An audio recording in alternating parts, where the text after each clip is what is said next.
Soffits and fascias are important because they help the roof carry out its task of keeping the damp out, preventing rainwater from coming inside.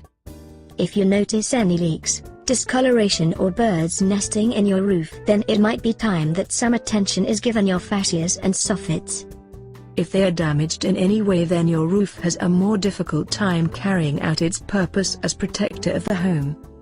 You should have your whole guttering system including the soffits and fascias checked at least once per year so you can keep on top of any repairs that need doing.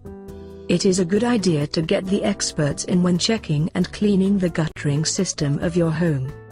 There is a considerable amount of equipment needed that may include a scaffold tower, at the very least a pair of sturdy ladders. For more information on fascias and soffits, click on the link below.